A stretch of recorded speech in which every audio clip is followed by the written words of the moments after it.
আসসালামু আলাইকুম প্রিয় শিক্ষার্থী, তোমরা যারা এসএসসি বেস 2027, 28 এবং 29 এবং 30 সালে পরীক্ষার্থী রয়েছে, তোমাদের জন্য আজকে আমার এই ধারাবাহিক গতি অধ্যায়ের যে পর্বগুলো রয়েছে সে পর্বের মধ্যে আজকে যে বিষয়টা আমরা আলোচনা করব। এখান থেকে পরীক্ষায় এসএসসি পরীক্ষায় একটি 1 নাম্বার তোমরা কমন পাবি অর্থাৎ এমসিকিউ এর মধ্যে এই একটি গতি অধ্যায় থেকে একটি গ্রাফ কিন্তু এসে থাকে। এই গ্রাফ দেখে আমাদের বলতে হবে এটি সমবেগে নাকি সুষম ত্বরণ নাকি অসম ত্বরণ নাকি এই সমমন্দনে চলছে নাকি পরন্ত বস্তু নাকি এটি নিক্ষিপ্ত বস্তু, বিভিন্ন ধরনের গ্রাফ থাকতে পারে। এই গ্রাফ সম্পর্কিত যত ধরনের সমস্যা আছে তোমরা কিন্তু এই ভিডিওর মধ্যে পেয়ে যাবে। আমরা দেখবো যে একটি গ্রাফ থেকে কিভাবে একটা গ্রাফ দেখে কিভাবে আমরা বুঝতে পারবো যে এই গ্রাফটি কি নির্দেশ করছে। এটি কিন্তু তোমাদের অনেকেরই প্রবলেম হয়ে থাকে। আমরা গ্রাফ দেখে কিন্তু বুঝতে পারবো যে এই গ্রাফটি মূলত কি নির্দেশ করছে। আমরা অনেক সময় দেখে থাকি যে এরকম একটি গ্রাফ দিয়ে বলে যে এখানে দেওয়া আছে দূরত্ব, এখানে দেওয়া আছে সময়। দূরত্ব সময় এই লেখটি কি নির্দেশ করে। এই লেখ থেকে দেখা যাচ্ছে যে দূরত্ব আর সময় এটাকে আমরা সবসময় ওয়াই অক্ষ আর এটা হচ্ছে আমাদের এক্স অক্ষ, এটা আমরা জানি। আমরা সবসময় কি করব, এই সমীকরণ ক্ষেত্রে এখানে যেটা দেওয়া আছে এই ওয়াই অক্ষকে আমরা এক্স অক্ষের যে রাশি আছে এটা আমরা ভাগ করে দিব। তাহলে সবসময় আমরা ওয়াই অক্ষকে এক্স অক্ষের রাশি দ্বারা ভাগ করে দেবো। তাহলে এস বাই টি, তাহলে এস বাই টি কি নির্দেশ করে এটা অলরেডি তোমরা জানো যে এস বাই টি কিন্তু আমাদের ব্যাক নির্দেশ করে, কারণ সময়ের সাথে স্মরণের হারটি কিন্তু ব্যাক বলে। তাহলে এই লেখটি কিন্তু আমাদের ব্যাক নির্দেশ করতেছে। তাহলে এই লেখটি মূলত আমাদের ব্যাক নির্দেশ করতেছে। ঠিক একই ভাবে এখন এখানে অনেক সময় দিয়ে দেয় যে এস বাই টি স্কোয়ার, এরকম ভাবে দিয়ে দেয় যে এস টি স্কোয়ার দিয়ে দেয়। এটি কি নির্দেশ করতেছে, এটি কি নির্দেশ করতেছে, যদি এরকমটা থেকে থাকে এই গ্রাফটি কি নির্দেশ করতেছে, তখন এই গ্রাফটি আবার এরকম আমাদের সরলরৈখিক থাকতে পারে, অনেক সময় বক্ররৈখিকও থাকতে পারে। তো সরলরৈখিক থাক আর বক্ররৈখিক থাক, যেভাবে থাকুক না কেন আমরা সবসময় এই ওয়াই অক্ষর যেটা আছে এদিকে এক্স অক্ষের যেটা আছে সেটা কিন্তু আমরা ভাগ করে দিব। যদি ভাগ করে দিই তাহলে আমরা লিখবো এস বাই টি স্কোয়ার, এটা লিখবো। তাহলে এস বাই টি স্কোয়ারকে আমরা এইভাবে কিন্তু লিখতে পারি টি ইন্টু টি, এভাবে কিন্তু আমরা লিখতে পারি। ঠিক একই ভাবে এটাকে কিন্তু আমরা এইভাবে লিখতে পারি S by T into one by T, এটা কিন্তু এইভাবে লেখা যায় S by T into one by T, এভাবে কিন্তু লেখা যায়। এখন এস বাই টি সমান কিন্তু আবার আমরা লিখতে পারি কি, এটা সমান আমরা লিখতে পারি কি ব্যাক, এস বাই টি সমান ব্যাক লিখতে পারি ইন্টু হচ্ছে ওয়ান বাই টি, এটা কিন্তু আমরা লিখতে পারি। ঠিক এখান থেকে আমরা লিখতে পারি ভি বাই টি, আবার ভি বাই টি সমান আমরা কিন্তু পাই ত্বরণ, অর্থাৎ এই লেখচিত্রটি কিন্তু আমাদের ত্বরণ নির্দেশ করছে, অর্থাৎ এই লেখচিত্রটি কিন্তু আমাদের ত্বরণ নির্দেশ করছে। আবার অনেক সময় এটাকে অন্যভাবে দেওয়া থাকতে পারে যে এই লেখচিত্রটি কি নির্দেশ করছে।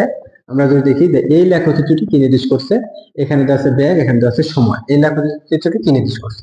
এখন আমরা দেখবো যে এই লেখচিত্রটির মধ্যে যেহেতু এটি আমাদের এই রেখাটি সরলরৈখিক, তার মানে ব্যাগের মান কিন্তু নির্দিষ্ট, অর্থাৎ ব্যাগের মান বাড়েও নাই আবার ব্যাগের মান কিন্তু কমেও নাই, অর্থাৎ এটি কিন্তু সমবেগের গ্রাফ।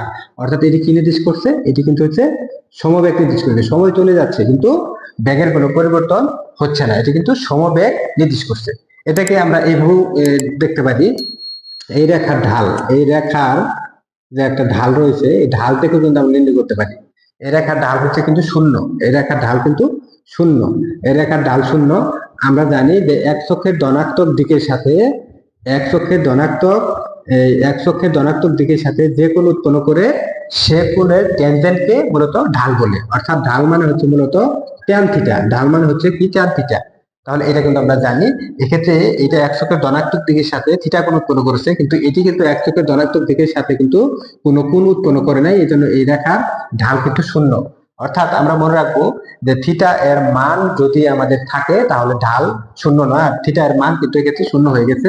এক চোখের ধনাত্মক দিকের সাথে এই থিটা এর মান শূন্য, এই জন্য ঢাল শূন্য, এই জন্য হচ্ছে ট্যান থিটা এর মান কিন্তু হচ্ছে শূন্য, এই জন্য থিটার মান কত শূন্য, এরকম কিন্তু হয়ে গেছে। এখান থেকে আমরা বুঝতে পারি যে এটি হচ্ছে যেহেতু ঢাল শূন্য তার মানে কি নাই, ব্যাগ বনাম সময় লেখচিত্র থেকে যে ঢালটা পাবো সেই ঢালটির মান যা সেটি মূলত নির্দেশ করে। এক্ষেত্রে ঢালের মান যেহেতু শূন্য তাহলে ব্যাগ কিন্তু শূন্য, অর্থাৎ এটি এখানে কিন্তু ত্বরণ নেই, অর্থাৎ ব্যাগের বৃদ্ধি নেই। ব্যাগের বৃদ্ধি না থাকলে এখানে ত্বরণ কিন্তু শূন্য এবং এটি সমবেগের গ্রাফ। ঠিক একইভাবে আমরা অন্য আরেকটি গ্রাফ যদি আমরা চিন্তা করি, এরকম ভাবে থাকতে পারে, এটা হচ্ছে ওয়াই অক্ষ, এটা হচ্ছে এক্স অক্ষ, অর্থাৎ একটা গ্রাফ এরকম থাকতে পারে যে এটি কি নির্দেশ করে, এখানে ব্যাগ, এখানে দিয়ে দিচ্ছি আমরা সময়। এখন দেখা যাচ্ছে যে সময় যাচ্ছে ব্যাগ কিন্তু ধীরে ধীরে হ্রাস পাচ্ছে, সময় যাচ্ছে ব্যাগ ধীরে হ্রাস পাচ্ছে, অর্থাৎ সময় যখন এখানে তখন ব্যাগ এখানে, সময় যখন এখানে তখন ব্যাগ এখানে, সময় যখন এখানে তখন ব্যাগ এখানে। এভাবে সময় যতই যাচ্ছে এই ব্যাগের মান কিন্তু ততই কিন্তু হ্রাস পাচ্ছে। অর্থাৎ সময় এখানে হলে, সময় যখন এখানে তখন ব্যাগ কিন্তু কমছে, সময় এখানে আসলে ব্যাগ কিন্তু আরো কমছে, সময় এখানে হলে ব্যাগ আরো কমছে, এইভাবে কিন্তু ব্যাগ হ্রাস পাচ্ছে। তাহলে এই ধরনের গ্রাফ থাকলে এটা হচ্ছে আমাদের কি মন্দনের গ্রাফ, এটা কিন্তু মন্দন নির্দেশ করছে। এখন মন্দন নির্দেশ করছে, এটা আমরা ঢাল দেখেও নির্ণয় করতে পারবো। কিভাবে ঢাল থেকে নির্ণয় করতে পারবো? এই যে এক চোখের ধনাত্মক দিকের সাথে যে কোন উৎপন্ন করছে তার ট্যানজেন্টকে ঢাল বলে। এক্ষেত্রে এই থিটার মানটা কিন্তু থিটা কিন্তু হচ্ছে স্থূলকোণ, থিটা হচ্ছে কি স্থূলকোণ। এই থিটার মান 90 থেকে যেহেতু বেশি, থিটার মান যেহেতু 90 থেকে বেশি, তাহলে এটা হচ্ছে স্থূলকোণ। যদি কোনো গ্রাফের ক্ষেত্রে আমরা এক চোখের ধনাত্মক দিকের সাথে যে থিটাটা পাবো সেটা যদি আমরা স্থূলকোণ পাই, তাহলে অবশ্যই ঢাল ঋণাত্মক হবে। অবশ্যই কি হবে? ঢালটা ঋণাত্মক হবে। কারণ এই থিটার মান যদি আমাদের 90 অপেক্ষা বেশি হয়, তখন আমরা এই ঢালটা কি পাবো? ঋণাত্মক মান পাবো। আর ঢালটা যদি ঋণাত্মক পাই, তখন সেটা কিন্তু ত্বরণ নির্দেশ করবে না, তখন অবশ্যই নিশ্চয়ই সেটা মন্দন নির্দেশ করবে। তাহলে এটি যেহেতু ব্যাক বাই সময় লেখচিত্র, তাহলে এটি কি নির্দেশ করতেছে? এটা মন্দন নির্দেশ করতেছে। কেন মন্দন নির্দেশ করবে? কারণ ঢাল হচ্ছে কি ঋণাত্মক। ঢাল ঋণাত্মক আমরা বুঝলাম যে থিটার মান 90 অপেক্ষা বেশি, এর জন্য ঢাল হচ্ছে কি ঋণাত্মক। আমরা এভাবে এই বিভিন্ন ধরনের যে গ্রাফ গুলো থাকবে সেগুলো ঢাল থেকে কিন্তু আমরা খুব সহজে নির্ণয় করতে পারবো। আমরা যদি দেখি যে আরেকটি গ্রাফ এরকম ভাবে দেখি, এটা হচ্ছে এস বাই টি, এটা কিছুক্ষণ আগে আমরা দেখেছি। এক্ষেত্রে আমরা দেখতে পাচ্ছি এটা ঢাল কিন্তু শূন্য নয়। এটা ঢাল যেহেতু শূন্য নয়, তাহলে এটা কি আছে? এই আমরা ওয়াই এককে x অক্ষ দ্বারা ভাগ করবো, তাহলে এটা ব্যাক পাবো। তাহলে এটা ঢাল কিন্তু শূন্য নয়, আমরা এটা পেয়েছি কি ব্যাক পেয়েছি। তার মানে আমরা মনে রাখবো যে সরণ বনাম সময় লেখচিত্র ঢাল কোন বস্তুর কি নির্দেশ করে? ব্যাক নির্দেশ করে। আবার আমরা বলবো যে ব্যাক বনাম সময় লেখচিত্র ঢাল কোন বস্তুর কি নির্দেশ করে? ত্বরণ নির্দেশ করে। কারণ এটাকে যদি টি দ্বারা ভাগ করি তাহলে কিন্তু আমরা ত্বরণই পাবো, এবং এটাকে যদি আমরা টি দ্বারা ভাগ করি তাহলে কিন্তু আমরা ব্যাকই পাবো। এই জন্য আমরা বলবো সরণ বনাম সময় লেখচিত্রের ঢাল ব্যাক নির্দেশ করে, এবং ব্যাক বনাম সময় লেখচিত্রের ঢাল হচ্ছে ত্বরণ নির্দেশ করে।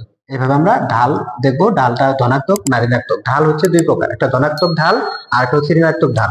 যদি থিটার মান 90 চাইতে থিটার মান যদি 90 থেকে কম হয়, তখন সেটি ঢাল হবে ধনাত্মক ঢাল, অর্থাৎ ঢালটা হবে কি ধনাত্মক ঢাল হবে। আবার থিটার মান যদি 90 অপেক্ষা বেশি হয়, তখন ঢালটা হচ্ছে ঋণাত্মক ঢাল। এই বিষয়টি মনে রাখতে হবে। ঢাল যদি ঋণাত্মক হয় তখন মন্দন নির্দেশ করবে, আর ঢাল যদি ধনাত্মক হয় তখন কিন্তু ত্বরণ নির্দেশ করবে। ধন্যবাদ। তোমরা প্রথমবারের মতো যারা ভিডিওটি দেখছো, ভিডিওটি ভালো লেগে থাকলে চ্যানেলটি সাবস্ক্রাইব করে পাশে থাকবে। আমরা ধারাবাহিকভাবে এসএসসি ও এসএসসি পদার্থবিজ্ঞানের বোর্ড পরীক্ষার যে সকল প্রশ্নগুলো রয়েছে এবং কনসেপ্ট ক্লিয়ার করে যে সকল ভিডিওগুলো রয়েছে সেগুলো কিন্তু নিয়মিত আপলোড করে থাকি। ধন্যবাদ।